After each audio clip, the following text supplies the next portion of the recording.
Donc, on lit dans l'Évangile de Matthieu au chapitre 9, à partir du verset 35, puis on va lire jusqu'au verset 15 du chapitre 10. Donc, je commence la lecture, puis si vous voulez suivre dans la lecture, vous pouvez le faire. Donc, Matthieu 9, 35, Jésus parcourait toutes les villes et les villages, enseignant dans les synagogues, prêchant la bonne nouvelle du royaume et guérissant toute maladie et toute infirmité. Voyant la foule, il fut ému de compassion pour elle, parce qu'elle était languissante et abattue, comme des brebis qui n'ont point de berger.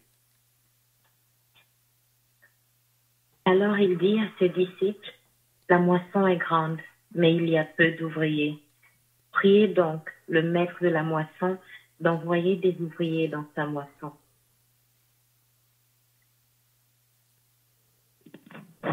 Puis, ayant appelé ses 12 disciples, il leur donna le pouvoir de chasser les esprits impurs, de guérir toute maladie et toute infirmité. Voici les noms des 12 apôtres.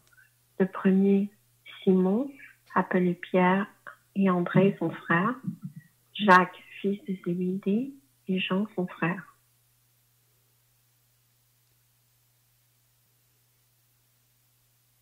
Philippe et Barthélemy, Thomas et Matthieu, le publicain, Jacques, fils d'Alphée, et Thaddée, Simon, le Cananite, et Judas l'Iscario, celui qui livra Jésus. Tels sont les 12 que Jésus envoya, après leur avoir donné les instructions suivantes. N'allez pas vers les païens et n'entrez pas dans les villes des Samaritains. Allez plutôt vers les brebis perdues de la maison d'Israël.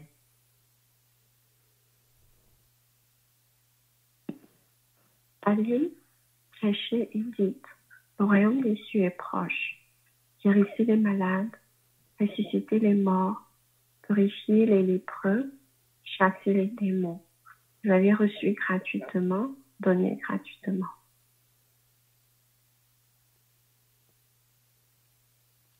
Ne prenez ni or, ni argent, ni monnaie dans vos ceintures, ni sac pour le voyage, ni deux tuniques, ni souliers, ni bâtons, car l'ouvrier mérite sa nourriture.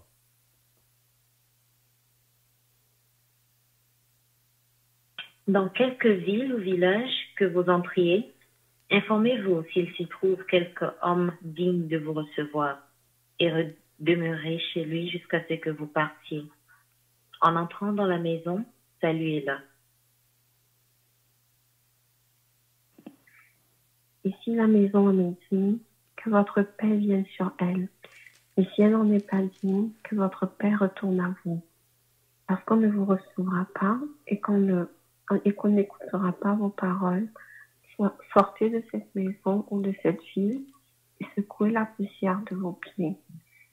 Je vous le dis en vérité, au jour du jugement, le pays de Sodome et de Gomorrhe sera traité moins rigoureusement que cette ville-là. Amen. C'est bien. Donc, si vous étiez là la semaine passée, on avait regardé Jésus qui va de place en place là, pour communiquer le royaume des cieux.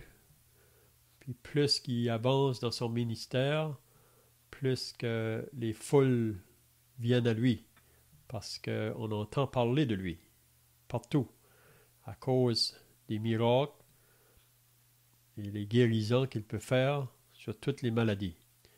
On avait vu la semaine passée concernant 2 aveugles qui le suivaient, puis qui criaient « Aie pitié de nous, fils de David ». Puis si vous vous rappelez, ça nous dit après qu'ils avaient arrivé dans la maison, les aveugles sont approchés de Jésus, puis il lui a demandé une question. « Croyez-vous que je puisse faire cela? Donc Jésus demande à ses disciples, croyez-vous que je puisse faire cela? Parce que souvent, Jésus, quand il guérit les malades, c'est souvent à la réponse à leur foi, là, à une foi qui est réelle. On a l'exemple de ça on a vu ça même dans Matthieu 9 au début, quand que Jésus était dans la maison à Capernaum, puis on avait vu que 4 hommes ont apporté un paralytique couché sur un lit. Puis pour ces hommes-là, ils croyaient que Jésus pouvait guérir ce paralytique. Parce que s'ils n'auraient pas cru, ils n'auraient pas venu avec le paralytique sur le lit pour le présenter à Jésus. Puis si vous vous rappelez, on lit ça plus en détail dans Marc au chapitre 2, là, quand ils sont arrivés à la maison où était Jésus, il y avait une foule en avant de la porte qui les empêchait d'entrer pour apporter le paralytique à Jésus. Mais ils ne se sont pas laissés arrêter par la foule. Vous savez, aujourd'hui encore, la foule peut être un obstacle pour ceux qui cherchent Jésus ou ceux qui veulent venir à Jésus. Mais ces hommes-là, ça nous dit qu'ils ont monté sur le toit de la maison. Puis ils ont découvert le toit, puis ils ont descendu ce paralytique sur son lit au pied de Jésus.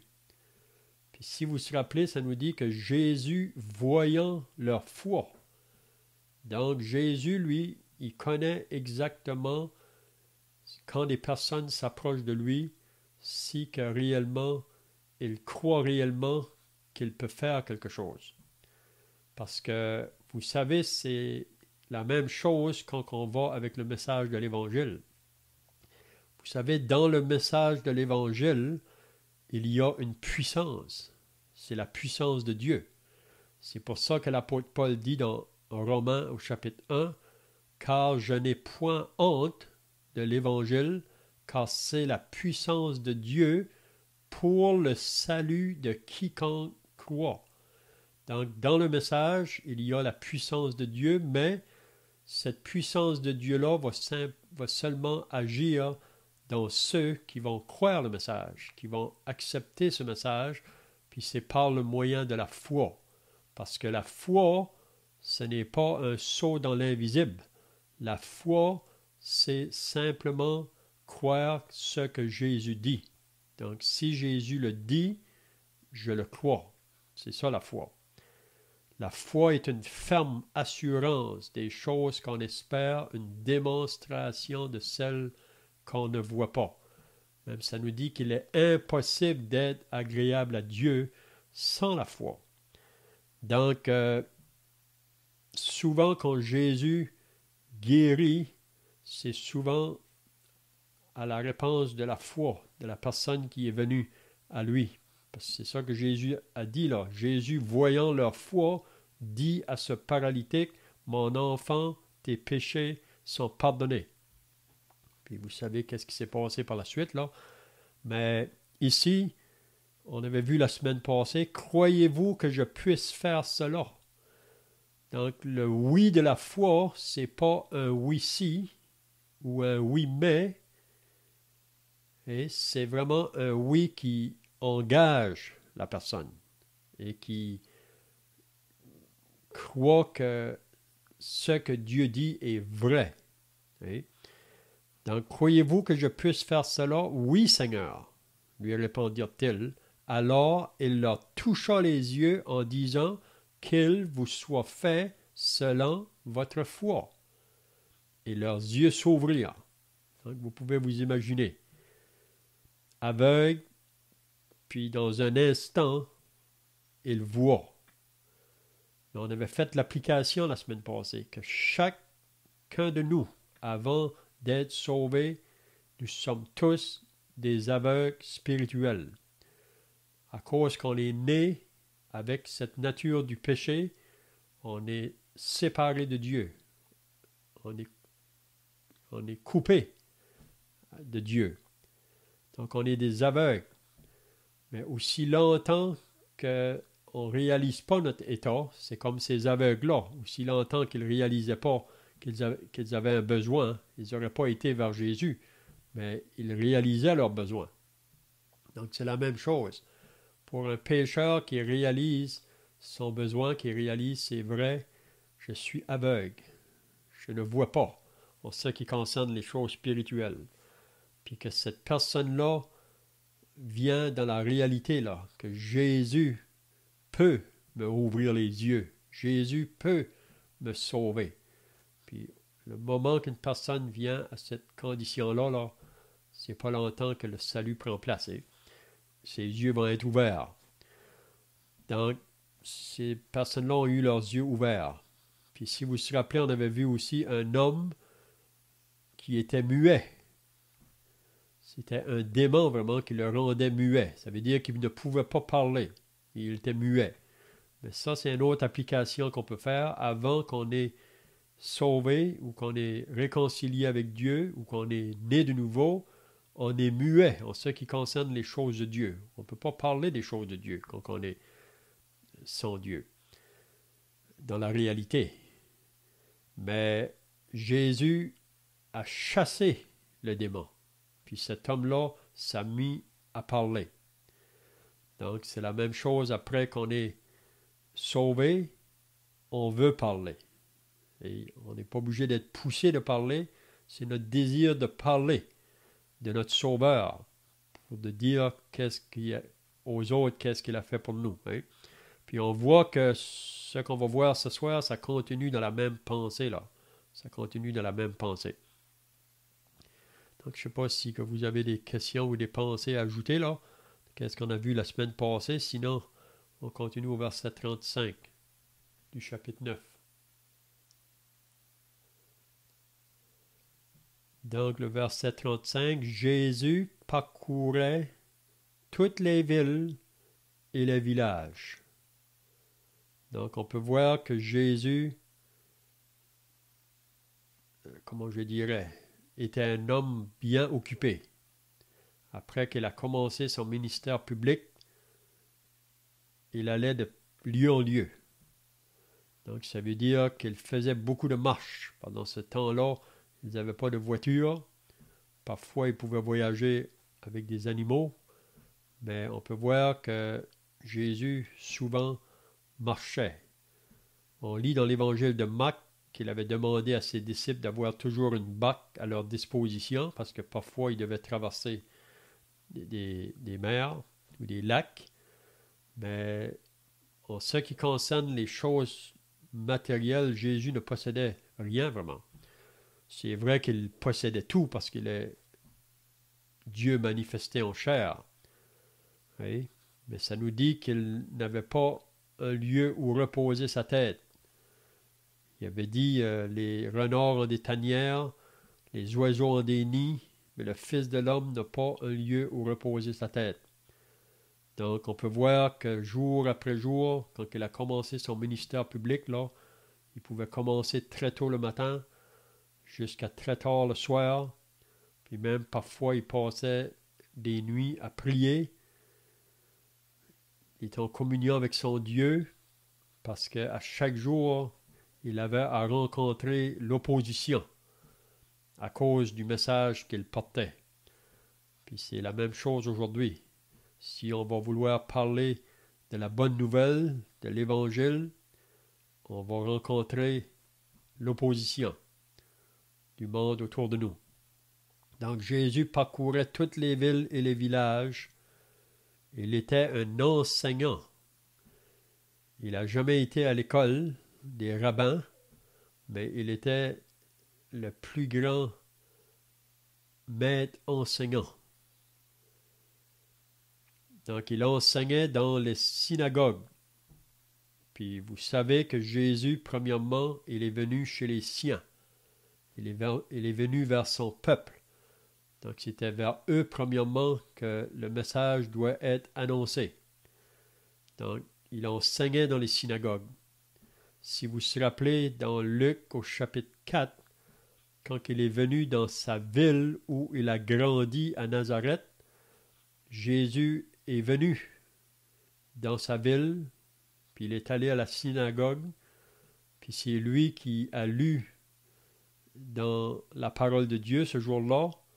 Puis si vous vous rappelez, à la fin, là, les gens de sa ville sont mis en colère contre lui.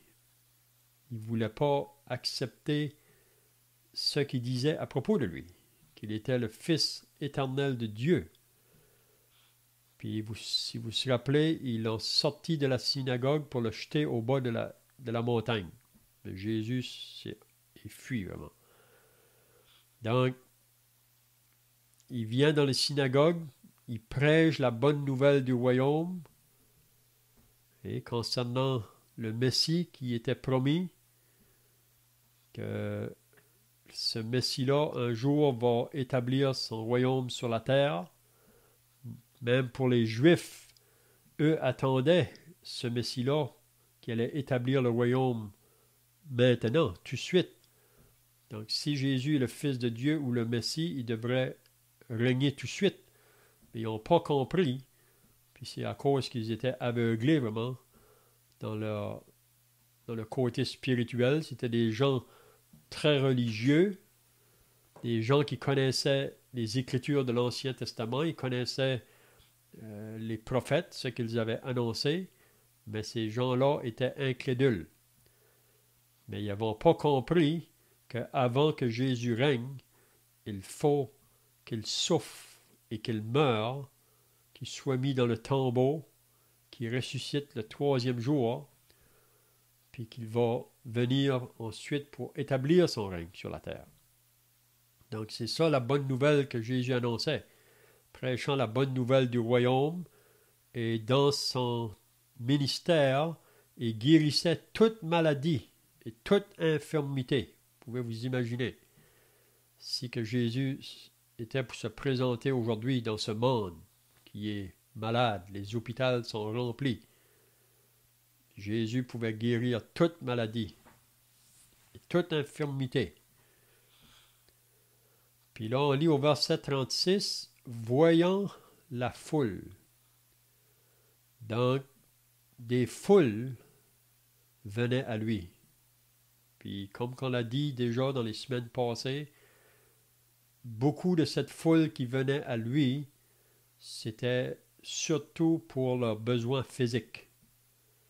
C'était pas beaucoup pour leurs besoins spirituels. Il y en avait au milieu de la foule, ici et là, qui venaient à Jésus pour leurs besoins spirituels, mais la plupart, même Jésus a dû les reprendre à un moment donné. Oui? Mais ils venaient pour leurs besoins physiques et matériels, mais on voit que Jésus pourvoyait à leurs besoins. Mais ce n'était pas ça le plus important. Le plus important, vraiment, c'est le sens spirituel. Parce que le physique et le matériel, c'est passager, tandis que le spirituel, c'est éternel. Mais quand Jésus voyait cette foule, vous savez que dans la foule, ça pouvait comprendre différentes personnes. Là. Parmi la foule, il y avait les pharisiens, les scribes, les chefs religieux de ce temps-là qui venaient. Mais on sait qu'au début, ils sont venus seulement par curiosité, surtout parce que des foules s'en allaient vers Jésus. Puis ces hommes-là étaient jaloux de ça. Ils n'étaient pas contents parce qu'ils voulaient garder la foule à eux, parce qu'ils profitaient de la foule. Ils retiraient quelque chose de la foule. Vous savez, ces chefs religieux-là n'étaient pas là pour le bien-être du peuple. Ils étaient simplement là pour leurs intérêts personnels, leurs propres motifs. Ils n'étaient pas là pour apporter au peuple, ils étaient là pour retirer du peuple. Mais tout vrai serviteur de Dieu vient pour apporter au peuple. Il ne vient pas pour retirer du peuple. Hein? Donc Jésus, le serviteur parfait, donc, il voit cette foule donc, qui pouvait être compris des chefs religieux, cette foule-là, ça pouvait être des personnes qui étaient associées à une vie de péché ouvertement. Et ça pouvait être des gens très ordinaires, des gens associés à la pauvreté. Puis quand que Jésus, ça nous dit, a vu la foule, ça nous dit qu'il fut ému de compassion pour elle. Puis pourquoi que Jésus a été ému de compassion? Si je vous demandais ce soir, qu'est-ce que ça veut dire être ému de compassion? Est-ce que quelqu'un aurait une pensée là? Qu'est-ce que ça veut dire être ému de compassion?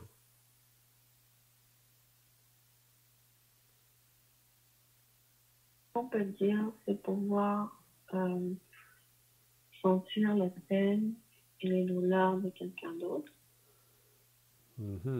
C'est exactement ça. Donc, être ému de compassion, c'est quand on arrive puis on voit quelqu'un qui est dans une difficulté. On a l'exemple de ça là, dans la parabole du bon samaritain, vous vous rappelez? L'homme qui était battu sur le long du chemin, qu'il était à demi-mort, puis on lit qu'il y a un prêtre qui a passé par là, dans le même chemin. Il a vu cet homme-là, mais il a passé à côté. Ça veut dire que cet homme-là a eu aucune compassion pour cet homme-là battu sur le long du chemin. Puis vous savez que le sacrificateur et le lévite représentent la loi, ou représentent l'homme religieux, l'homme dans la religion. Puis c'est ça qui nous révèle que l'homme et la religion peuvent rien faire pour nous.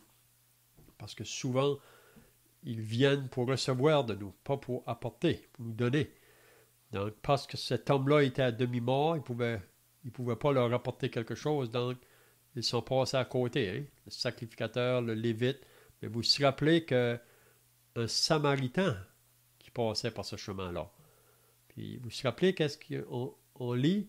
Ça dit qu'il a été ému dans ses compassions. Il a été ému de compassion quand il a vu cet homme sur le bord du chemin. Puis vous vous rappelez qu'est-ce qu'il a fait. Donc c'est vraiment ça la pensée, c'est là. Voyant la foule, Jésus fut ému de compassion. Ça veut dire qu'il a été touché dans ses entrailles. Donc c'est quelque chose qui nous saisit profondément en dedans de nous. Puis probablement vous avez déjà expérimenté ça. Et en regardant quelqu'un qui est dans un besoin, ça peut être différents besoins, mais vous êtes touché et vous avez pitié de la personne. Vous voulez venir en aide à la personne. Hein? Donc Jésus, voyant la foule, fut ému de compassion pour elle. Puis il nous dit la condition de la foule. Parce qu'elle était languissante et abattue. Donc c'est une condition vraiment pénible. La foule était languissante et abattue. Il dit comme des brebis qui n'ont point de berger. Vous savez que les pharisiens se réclamaient d'être des bergers, mais ils n'étaient pas des bons bergers. Peut-être qu'on pourrait lire un passage pour nous dire à propos de ces bergers. Ézéchiel 34, si vous voulez tourner dans Ézéchiel 34, on va juste lire quelques versets là, qui nous parlent des bergers, mais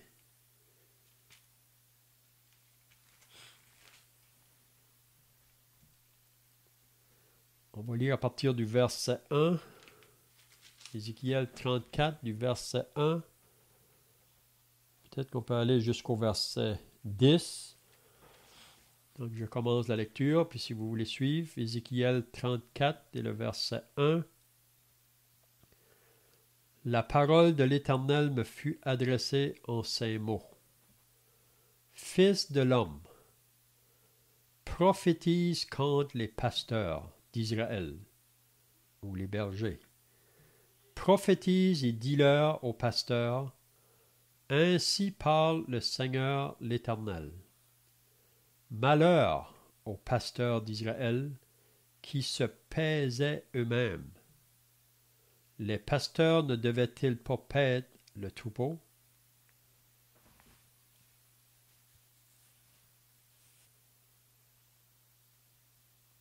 Est-ce qu'il y a quelqu'un qui veut lire le verset 3? Vous avez dit quel verset, M. Léon? Verset 3.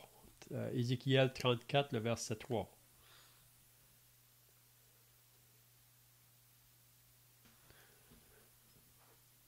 Vous avez mangé la graisse, vous vous êtes vêtus avec la laine, vous avez tué ce qui était gras, vous n'avez point fait paître les brebis. Vous n'avez pas fortifié celle qui était faible, guéri celle qui était malade, pansé celle qui était blessée. Vous n'avez pas ramené celle qui s'égarait, cherché celle qui était perdue, mais vous les avez dominées avec violence et avec dureté. Elles se sont dispersées parce qu'elles n'avaient point de pasteur. Elles sont devenues la proie de toutes les bêtes des champs. Elles se sont dispersées. Mon troupeau est errant sur toutes les montagnes et sur toutes les collines élevées. Mon troupeau est dispersé sur toute la face du pays. Nul n'en prend souci, nul ne le recherche. C'est pourquoi, pasteur, écoutez la parole de l'Éternel. Je suis vivant, dit le Seigneur l'Éternel, parce que mes brebis sont au pillage et qu'elles sont devenues la proie de toutes les bêtes des champs, faute de pasteurs, parce que mes pasteurs ne prenaient aucun souci de mes brebis, qu'ils se paissaient eux-mêmes et ne faisaient point paître mes brebis. À cause de cela, pasteur, écoutez la parole de l'Éternel. Ainsi parle le Seigneur l'Éternel. Voici, j'en veux aux pasteurs. Je reprendrai mes brebis d'entre leurs mains. Je ne les laisserai plus paître mes brebis, et ils ne se paîtront plus eux-mêmes. Je délivrerai mes brebis de leur bouche, et elles ne seront plus pour eux une proie. Amen. Donc ici, on voit vraiment la pensée du Seigneur là, quand il voyait cette foule qui était languissante et abattue comme des brebis qui n'ont point de berger. Donc les bergers sont là où les personnes disent d'être bergers. Ils sont censés de prendre soin du peuple. Puis une des premières choses qu'un berger doit faire, c'est de nourrir le peuple. Vous savez, comme David nous dit dans le psaume 23, « L'Éternel est mon berger, je ne manquerai de rien, il me fait reposer dans de verts pâturages, il me dirige près des eaux paisibles, il restaure mon âme. » Donc le berger, un des gros travaux, c'est de nourrir les brebis. Parce qu'on dit qu'une brebis mal nourrie ne peut pas se reposer. Donc, c'est ça que Jésus veut nous faire comprendre ici. Ces gens-là, ils étaient comme des brebis qui n'ont point de berger parce que les bergers les nourrissaient pas avec la parole de Dieu. Mais ces bergers-là opprimaient souvent le peuple, même qu'il était dictateur sur le peuple. Et ils forçaient même le peuple. Mais c'était dans le but de leur intérêt. C'était jamais pour l'intérêt des brebis. Donc c'est triste. Puis encore aujourd'hui, on peut voir ça dans beaucoup de places. Le monde de la religion, il y a beaucoup de personnes qui se réclament d'être des bergers, mais qui n'ont pas de temps pour veiller sur le pâturage, sur le troupeau. Donc, c'est ça que Jésus voit ici. Donc, il dit au verset 37, « Alors il dit à ses disciples, « La moisson est grande, mais il y a peu d'ouvriers. » Donc, Jésus voyait qu'il y avait une moisson là, qui était prête à être ramassée, si on peut dire. Parce que vous savez qu'il y a le temps de semer, il y a un temps pour moissonner.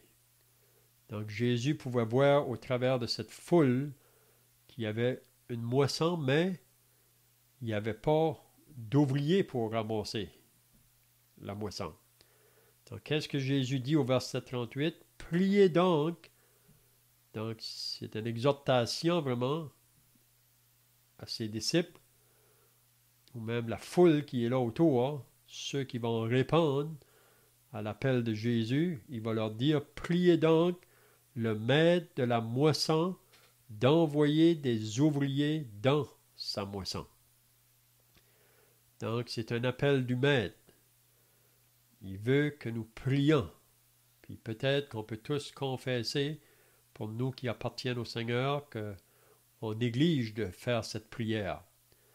De prier pour que le Seigneur puisse envoyer des ouvriers dans la moisson. On sait qu'il y a une foule autour de nous qui sont aussi associés aux religions de ce monde, mais une foule qui est languissante, qui est abattue.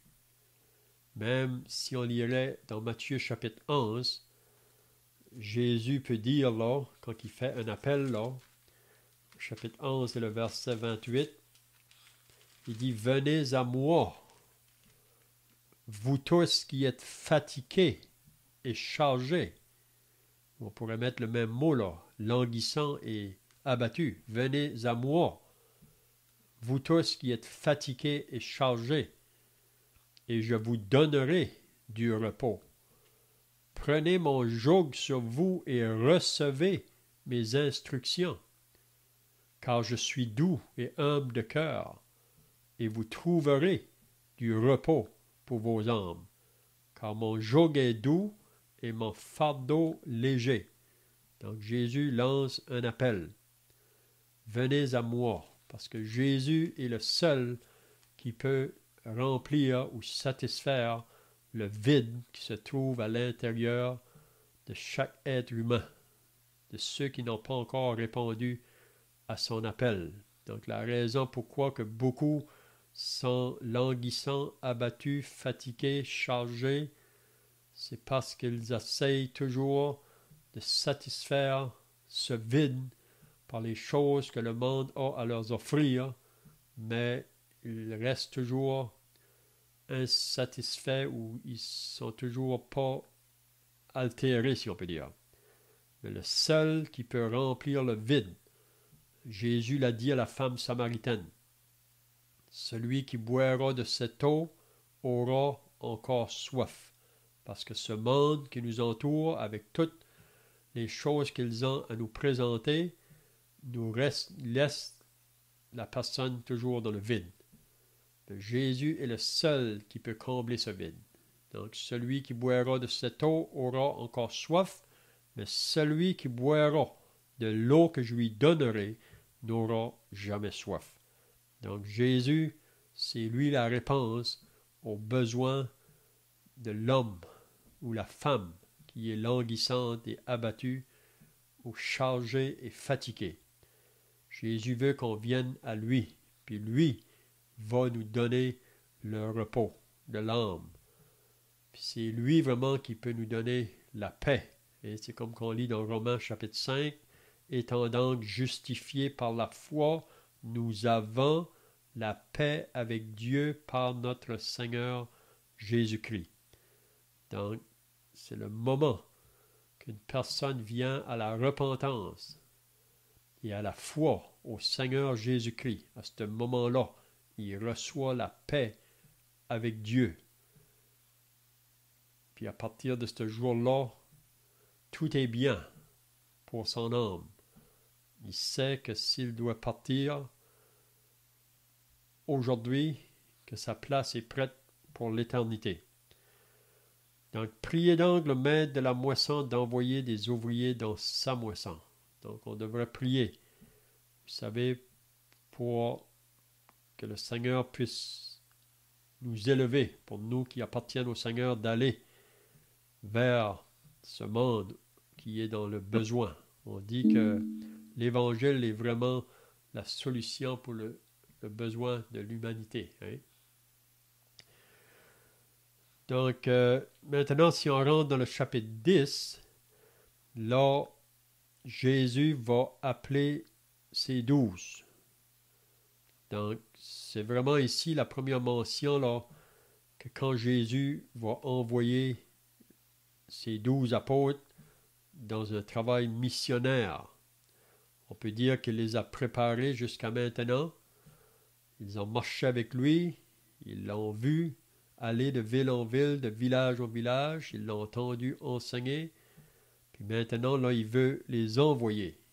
Parce que Jésus, on peut dire que c'est celui qui est sorti du ciel comme le semeur pour semer la semence qui est la parole de Dieu, mais lui, il va bientôt partir, donc il veut préparer ses disciples à faire ce travail-là après qu'il serait parti. Hein? Donc, il appelle les 12 disciples, il leur donna le pouvoir. Donc, Jésus va leur donner un pouvoir à ces 12-là de chasser les esprits impurs et de guérir toute maladie et toute infirmité. Ça, c'est un pouvoir qu'il va donner à ces 12-là au début. Là. Puis il va les appeler maintenant. Voici les noms des 12 apôtres. Puis là, il mentionne les 12 apôtres. C'était des hommes comme vous et moi, de même nature. Puis la plupart d'entre eux, c'était des gens très ordinaires, des gens même sans instruction. Mais Jésus les appelle. Puis il veut qu'ils aillent dans les villes, dans les villages, parce qu'il y a une grande moisson. Puis on lit au verset 5, « Tels sont les 12 que Jésus envoya après leur avoir donné les instructions suivantes. » Donc, avant qu'il les envoie, il va leur donner des instructions. Il va leur dire tout à propos de ce qu'ils devraient faire, puis aussi ce qu'ils vont rencontrer dans ce travail. Parce que faire le travail de l'Évangile, ça comprend parfois beaucoup d'opposition, ou de mépris, ou de rejet. Donc, si on n'est pas prêt à souffrir pour le nom de Jésus, ou être rejeté pour son nom, on n'est pas prêt d'aller, si on peut dire. Mais ici, Jésus va leur donner des détails très simples à comprendre. C'est pas difficile, mais difficile à faire. Mais on va voir que les disciples vont l'obéir. Il va leur dire premièrement, n'allez pas vers les païens et n'entrez pas dans les villes des Samaritains. Donc, les 12 apôtres qui vont partir en mission ne devront pas aller dans ces villes-là. Ils ne devront pas aller vers les païens, ça veut dire tous ceux qui sont des non-juifs, et aussi de ne pas aller vers les Samaritains.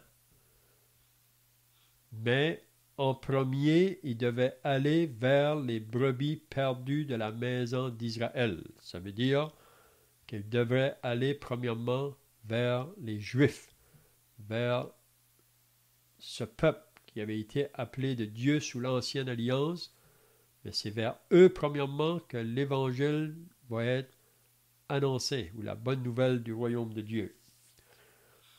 Mais on sait que par la suite, parce qu'on a déjà lu les Écritures, que ce peuple-là, comme nation, va rejeter le Messie, ou le Seigneur. Puis on a des individus, mais même s'ils vont rejeter, il faut qu'ils entendent le message. Puis c'est encore la même chose aujourd'hui. Quand que Jésus nous envoie avec le message, c'est pas parce que les gens vont le recevoir, que tous les gens vont le recevoir. Même si c'est une minorité souvent qui va le recevoir quand on rentre dans une ville ou un village.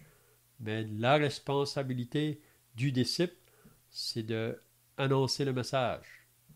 On est comme des sentinelles. On est là pour avertir qu'ils écoutent ou qu'ils n'écoutent pas. Jésus a dit ça à Ézéchiel, même à Jérémie. Il faut annoncer le message. Donc, mais premièrement, il doit aller vers la maison d'Israël. Puis le message va être « Allez, prêchez et dites, le royaume des cieux est proche. » Donc, c'est le même message que lui-même a prêché au début de son ministère public.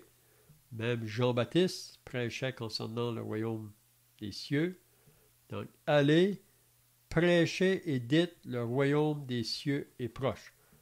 Même on voit ailleurs que ça dit que le royaume est parmi vous. Parce qu'on sait que Jésus, c'est celui qui est le roi de ce royaume-là. Donc le royaume des cieux est proche, mais avant que ce royaume-là soit établi, il faudra que Jésus souffre et meure. Puis on sait qu'il n'est pas encore établi, ce royaume-là, mais il va bientôt être rétabli. Donc peut-être qu'on peut terminer avec le verset 8. Là, il dit « Guérissez les malades ». Donc ils ont la même autorité. Il leur donne l'autorité de guérir les malades, ressusciter les morts, purifier les lépreux, chasser les démons. Vous avez reçu gratuitement, donné gratuitement. Donc vraiment, c'est comme qu'on disait tout à l'heure, quand le serviteur va vers le monde autour, il ne va pas là pour retirer d'eux. Il va là pour leur apporter, ou leur amener un bienfait. Donc l'évangile, ce n'est pas un message qu'on doit vendre. Vous savez qu'on vit dans un monde où que beaucoup vendent l'évangile. Vous savez. Mais ce n'est pas ça l'évangile que les disciples ont annoncé au début. Vous avez reçu gratuitement, donné gratuitement. Donc on va arrêter là pour notre lecture. Je ne sais pas si que vous avez des pensées là, ou des questions. Sinon, on va terminer par la prière, puis on pourra chanter un cantique pour terminer. Notre Dieu et notre Père, nous voulons maintenant terminer par la prière. Nous réalisons que ta parole nous a été donnée comme une lampe à nos pieds, une lumière sur notre sentier, afin que nous puissions apprendre à connaître tes pensées et tes voies. Et on veut te rendre grâce et te remercier qu'encore aujourd'hui, nous sommes dans cette dispensation de l'Église et que le Seigneur Jésus veut qu'on aille vers ceux qui nous entourent pour proclamer ce message afin que d'autres puissent venir à la repentance et à la foi en son Fils. On veut te prier aussi, Seigneur, pour que tu puisses élever des ouvriers.